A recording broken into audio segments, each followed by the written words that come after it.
तो दोस्तों खत्म हुई थर्ड सेमेस्टर की जर्नी। अब आप प्रवेश कर रहे हैं फोर्थ सेमेस्टर में। जैसे ही आप फोर्थ सेमेस्टर में प्रवेश करते हैं तो सबसे साधारण प्रश्न आपके जहन में होता है कि फोर्थ सेमेस्टर में सब्जेक्ट्स कौन कौन से हैं, सिलेबस क्या है और पेपर का पैटर्न क्या रहने वाला है।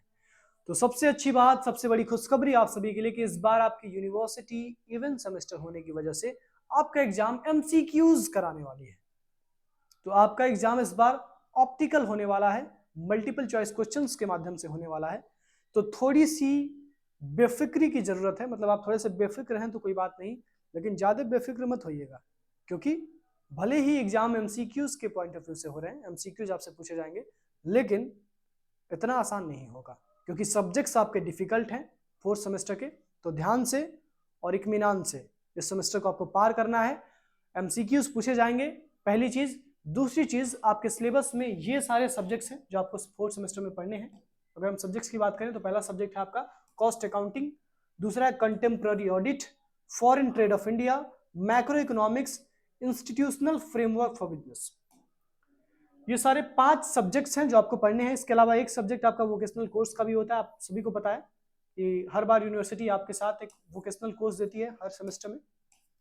मेजर सब्जेक्ट्स की अगर बात करें तो मेजर सब्जेक्ट्स में आपके पास 5 ही सब्जेक्ट्स हैं, जिसमें से आपका कॉस्ट अकाउंटिंग है, कंटेम्प्ररी ऑडिट है, फॉरेन ट्रेड ऑफ इंडिया है, मैक्रो इकोनॉमिक्स है और इंस्टीट्यूशनल फ्रेमवर्क फॉर बिजनेस है।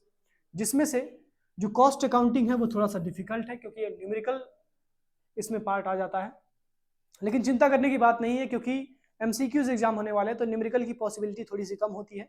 लेकिन ऐसा नहीं कि न्यूमेरिकल को छोड़ के जाना है, न्यूमेरिकल को भी पढ़ना पड़ेगा आपको। और अगर आप कंप्लीट लेक्चर्स चाहते हैं, कंप्लीट नोट्स चाहते हैं, सब कुछ चाहते हैं कि आपको मिले और आप अपने एग्जाम के लिए बेहतरीन से बेहतरीन तरीके से तैयार हो जाए, तो आपका सारथी आपके टारगेट गुरुकुल ऐप में दोनों बाहें खोल के आपका स्वागत कर रहा है। जाइए और थाम लीजिए हाथ अपने सारथी का और देखिए फिर सेमेस्टर एग्जाम कैसे आपके लिए आसान बन जाता है। और इस बार तो आसान और बन जाएगा क्योंकि एग्जाम आपका एमसीक्यू होने वाला है और हमारे जो लेक्चरर्स हैं वो पूरी तरह से एमसीक्यूज के पॉइंट ऑफ व्यू से आपको तैयार करते हैं। चलिए, अगर हम सेमेस्टर के डिटेल सिलेबस की बात करें तो डिटेल सिलेबस को भी डिस्कस कर लेते हैं। फोर्थ सेमेस्टर का डिटेल सिलेबस,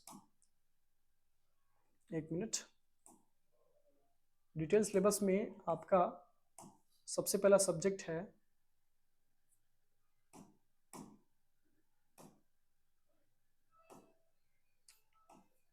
सबसे पहला सब्जेक्ट आपका है कॉस्ट अकाउंटिंग। तो वहीं से स्टार्ट करेंगे, कॉस्ट अकाउंटिंग से ही।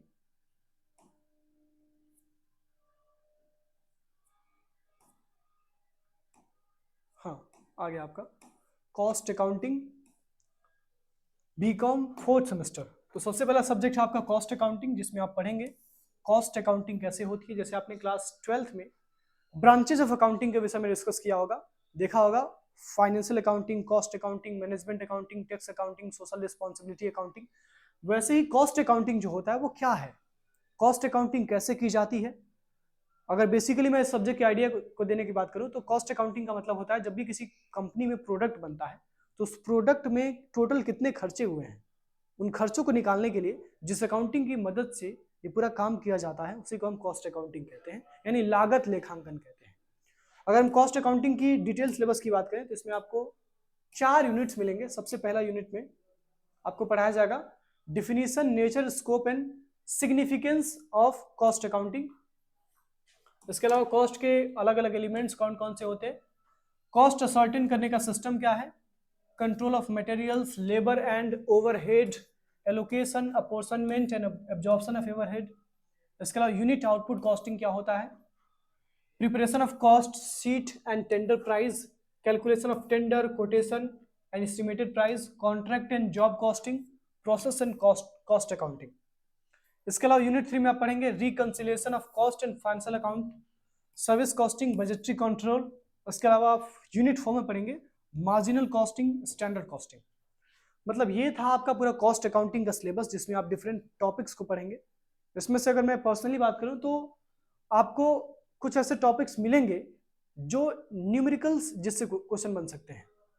अब जैसे ही कॉमर्स का बच्चा न्यूमेरिकल्स को देखता है तो 70% बच्चों के दिल में डर आ जाता है कि भाई न्यूमेरिकल्स हैं कैसे सॉल्व करेंगे, बहुत डिफिकल्ट है। ऐसा कुछ नहीं है, न्यूमेरिकल्स हैं, डिफिकल्ट हैं तो उसका सॉल्यूशन भी है। उसका सॉल्यूशन क्या है? उसका सॉल्यूशन है आपका टारगेट गुरुकुल ऐप, आपका सारथी कोर्स। जो भी बच्चा सही में अपने आप को एग्जाम के लिए बहुत शानदार तरीके से प्रिपेयर करना चाहता है और उसे ऐसा अपने आप को बनाना है कि जब वो एग्जाम में जाए तो एग्जाम उससे डरे, वो एग्जाम से ना डरे, तो आप अपने सारथी कोर्स से जुड़ सकते हैं। वहाँ पे आपको हमारे जो लेक्चरर्स हैं वो कंप्लीट एमसीक्यूज के माध्यम से आपको तैयार कर देंगे, कंप्लीट लेक्चर्स, कंप्लीट नोट्स आपको मिल जाएंगे, जिसके माध्यम से आप अपनी तैयारी कर सकते हैं। चलिए, दूसरा सब्जेक्ट है आपका कंटेम्प्ररी ऑडिट। इसमें आप ऑडिट के विषय में सीखेंगे। ऑडिट मतलब होता है चेक, कैसे ऑडिट किया जाता है, ऑडिटिंग के नेचर क्या होते हैं, ऑडिटिंग के ऑब्जेक्टिव्स क्या होते हैं, ऑडिटिंग के टाइप्स क्या होते हैं, ऑडिटिंग टेक्निक्स क्या होते हैं, इंटरनल कंट्रोल और इंटरनल चेक क्या होता है, ऑडिट प्रोग्राम क्या होता है, audit procedure, routine checking, test checking. उसके बाद सेकंड यूनिट में पढ़ेंगे वाउचिंग किसे कहते हैं, verification of assets and liabilities, divisible profit and dividend, internal audit, investigation. Unit 3 में आप सीखेंगे गवर्नमेंट ऑडिट के विषय में, audit of limited companies, company auditor appointment कैसे होता है कंपनी ऑडिटर का, उसका रेम्यूनरेशन कैसे डिसाइड होता है, उसके पावर्स कौन कौन से होते हैं, उसकी ड्यूटीज क्या होती है, उसकी लायबिलिटीज क्या होती हैं, और ऑडिट रिपोर्ट कैसे बनाया जाता है, ऑडिट रिपोर्ट क्या होता है। इसके अलावा यूनिट 4 में आप सीखेंगे स्टैंडर्ड्स ऑफ ऑडिटिंग, ऑडिटिंग करने के लिए कौन कौन से स्टैंडर्ड्स, कौन कौन से मानक तय किए गए हैं, audit of special entities, special entities का ऑडिट कैसे होता है, एनपीओ का ऑडिट कैसे होता है, एजुकेशनल इंस्टीट्यूशंस का, क्लब्स का कॉस्ट ऑडिट कैसे होता है, टैक्स ऑडिट कैसे होता है, मैनेजमेंट ऑडिट कैसे होता है। मतलब जो सीए के स्टूडेंट्स होते हैं उनको जो ऑडिट का सब्जेक्ट पढ़ाया जाता है, वो ऑडिट का सब्जेक्ट आज बीकॉम के स्टूडेंट्स को पढ़ाया जा रहा है। बहुत खुशी की बात है। पहले जो आपका सिलेबस था उसमें कोई तो भलते भलते से सब्जेक्ट्स थे जिनका कोई मतलब नहीं था, लेकिन आज एनईपी के माध्यम से आपको जो सब्जेक्ट्स पढ़ाए जा रहे हैं वो बहुत ही प्रोफेशनल और बहुत ही ज्यादा स्किल्स प्रोवाइड करने वाले आपके सब्जेक्ट्स हैं। तो अगर आप इन सब्जेक्ट्स के साथ कोई भी कॉम्प्रोमाइज कर रहे हैं और अगर आप ये सोच रहे हैं कि मुझे तो बस केवल एग्जाम के लिए अपने आप को तैयार करना है, तो आपकी बहुत बड़ी मूर्खता है, क्योंकि आप एग्जाम तो पास कर लेंगे लेकिन बीकॉम के बाद आपकी एम्प्लॉयबिलिटी जीरो होगी, आपको कोई नौकरी नहीं देगा, because you don't have skills. अब इतने स्किलफुल सब्जेक्ट्स आपको पढ़ाए जा रहे हैं और अगर आप इसको भी इग्नोर करते हुए जा रहे हैं तो फिर आपकी मूर्खता है और फिर आप आगे जाके कहेंगे कि गवर्नमेंट नौकरी नहीं देती है। अरे नौकरी देने के काबिल तो आप बनिए, गवर्नमेंट क्या प्राइवेट संस्थाएं सभी लोग आपका हाथ खोल के स्वागत करेंगे, आप आइए नौकरी लेके जाइए। इसलिए मैं आपसे बार बार कह रहा हूं कि केवल एग्जाम्स पास करना इज नॉट योर ऑब्जेक्टिव। अगर ये उद्देश्य है आपका कि केवल आप एग्जाम्स पास करें तो आप बहुत बड़ी मूर्खता कर रहे हैं और बाद में आपको इसका खामियाजा भुगतना पड़ेगा। इसीलिए अभी से आप अपने आप को एम्प्लॉयबल बनाएं, अपने आप को नौकरी के योग्य बनाएं, या फिर ये भी हो सकता है कि आप अपने आप को बिजनेसमैन बनाना चाहते हैं तो इन ऑडिट जैसे चैप्टर्स को तो और बेसिक से पढ़ना पड़ेगा और अच्छे से पढ़ना पड़ेगा, क्योंकि हो सकता है कल आप एक कंपनी चला रहे हो तो आप उस कंपनी में मैनेजर्स की ऑडिट कैसे करेंगे, उनका चेकिंग कैसे करेंगे, वो सारी चीजें आपको यहाँ से सीखने को मिलेंगे। इसीलिए सारे सब्जेक्ट्स को, सारे टॉपिक्स को आप ध्यान से पढ़ेंगे तो आपका करियर भी ब्राइट होगा। अगला है आपका foreign trade off India, India में विदेशी व्यापार कैसे होता है, इसके विषय में आपको यहाँ पे पढ़ाया जाएगा। यूनिट 1 में आप सीखेंगे ट्रेड क्या होता है, ट्रेड के मीनिंग क्या होते हैं, ट्रेड के टाइप्स कितने होते हैं, ये आपने क्लास 11 में पढ़ रखा है। डिफरेंस बिटवीन इंटरनल और इंटरनेशनल ट्रेड क्या होता है, concept, assumptions and criticism of international trade theories, India's internal trade characteristics and problems, coastal trade, terms of trade. इसके अलावा यूनिट 2 में आप पढ़ेंगे foreign trade off India, independence के पहले इंडिया में विदेशी व्यापार कैसे था, प्लानिंग पीरियड में इंडिया में विदेशी व्यापार कैसे था और इस समय इंडिया में विदेशी व्यापार कैसे है। इसके अलावा एक्सपोर्ट्स के मेजर आइटम्स के विषय में आप सीखेंगे, उनके कंपोजिशन के विषय में, उनके डायरेक्शन के विषय में, उनके फ्यूचर के विषय में, और मेजर आइटम्स ऑफ इंपोर्ट्स के विषय में सीखेंगे और उन आइटम्स के कंपोजिशन, उन आइटम्स के डायरेक्शन, उन आइटम्स के फ्यूचर प्रोस्पेक्ट के विषय में भी आप सीखेंगे। ये टॉपिक्स आपको शुरू में जब आप सुनेंगे तो आपको नए लगेंगे, लेकिन जब इन टॉपिक्स को आप डिटेल में पढ़ेंगे तो फिर आपको टॉपिक्स मजेदार लगेंगे और आपको प्रैक्टिकली रिलेट करके जब आपको पढ़ाया जाएगा तो आपको और भी ज्यादा मजा आएगा और तब आपको समझ में आएगा कि इंडिया में पैसा कैसे आता है, एक्सपोर्ट कैसे होता है, इंपोर्ट कैसे होता है। यूनिट 3 में आप पढ़ेंगे फ्री ट्रेड क्या होता है, प्रोटेक्टिव ट्रेड क्या होता है और इनके लिए कौन कौन सी पॉलिसीज बनाई गई हैं, इंडिया का मेजर ट्रेडिंग पार्टनर कौन है, जैसे यूएसए अगर इंडिया का मेजर ट्रेडिंग पार्टनर है तो यूएसए का इंडिया के ट्रेड में कितना स्टेक है, यूके का इंडिया के ट्रेड में कितना स्टेक है, चीन का कितना स्टेक है, जापान का कितना स्टेक है और हम जापान के साथ कौन कौन सी कमोडिटीज में ट्रेड करते हैं, चीन के साथ कौन कौन सी कमोडिटीज में ट्रेड करते हैं, इसके अलावा यूएस के साथ हम कौन कौन सी कमोडिटीज में ट्रेड करते हैं। ये सारे टॉपिक्स आप यहाँ पे पढ़ेंगे। नेशनल लेवल फाइनेंशियल इंस्टीट्यूशंस कौन कौन से हैं, एग्जिम बैंक यानी एक्सपोर्ट इंपोर्ट बैंक क्या है, इसका रोल क्या है आपके फॉरेन ट्रेड में। ईसीजीसी एंड अदर इंस्टीट्यूशंस कौन कौन से हैं, एसटीसी क्या होता है, एमएमटीसी क्या होता है, स्पेशल इकोनॉमिक जोन क्या होता है, ईपीजेड क्या होता है, एक्सपोर्ट प्रमोशन जोन क्या होता है। मतलब अलग अलग टॉपिक्स जो आपको पूरे तरह से आपको फॉरेन ट्रेड के विषय में जानकारी देंगे कि इंडिया में विदेशी व्यापार कैसे होता है, इंडिया किन कंट्रीज को एक्सपोर्ट करता है, कहाँ से इंपोर्ट करता है, क्या एक्सपोर्ट करता है, क्या इंपोर्ट करता है, और एक्सपोर्ट को प्रमोट करने के लिए इंडिया में कौन कौन सी पॉलिसीज बनाई जा रही हैं। ये सारे टॉपिक्स आप अपने डिफरेंट यूनिट्स में पढ़ेंगे फॉरेन ट्रेड ऑफ इंडिया के सब्जेक्ट में। अगला सब्जेक्ट आपका मैक्रो इकोनॉमिक्स। अब इसमें तो आपको बिल्कुल भी चिंता नहीं लेना है क्योंकि ये सब्जेक्ट पूरी तरह से आपने पढ़ रखा है, पूरी तरह से नहीं कह सकते लेकिन अप्रोक्सीमेटली 70 to 80% सिलेबस आपने पढ़ रखा है क्लास 12 में। जो मैक्रो इकोनॉमिक्स था जिसमें आपने एग्रीगेट डिमांड पढ़ा था, नेशनल इनकम पढ़ा था, एग्रीगेट सप्लाई पढ़ा था, डिटर्मिनेशन ऑफ इनकम एम्प्लॉयमेंट पढ़ा था, मनी मल्टीप्लायर पढ़ा था, वो सारे टॉपिक्स आपको मैक्रो इकोनॉमिक्स में यहाँ पे देखने को मिलेंगे। जैसे अगर यूनिट 1 की बात करें तो उसमें आप पढ़ेंगे मैक्रो इकोनॉमिक्स का कंसेप्ट क्या है, इसका स्कोप क्या है, मैक्रो इकोनॉमिक्स में पैराडॉक्सेस कौन कौन से हैं, वेज एम्प्लॉयमेंट थियरी क्या है, और पैराडॉक्स ऑफ थ्रिफ्ट क्या होता है, circular flow of income and expenditure क्या होता है, और मेजरमेंट ऑफ इकोनॉमिक एक्टिविटी कैसे की जाती है, नेशनल इनकम अकाउंटिंग जो आपका क्लास 12 का चैप्टर था, concept and definition of national income ये भी आपने पढ़ रखा है, नेशनल इनकम के कौन कौन से कंपोनेंट्स होते हैं ये भी आपने पढ़ रखा है, methods of measurement of national income and welfare ये भी आपने पढ़ रखा है कि अगर किसी देश की इनकम ज्यादा है तो क्या हम मान के चलें कि उस देश में वेलफेयर भी ज्यादा है, और अगर नहीं मान रहे हैं तो क्यों नहीं मान रहे हैं, उसके रीजंस क्या क्या है, ये क्लास 12 के नेशनल इनकम अकाउंटिंग के चैप्टर में आपने पूरा डिटेल में पढ़ रखा है।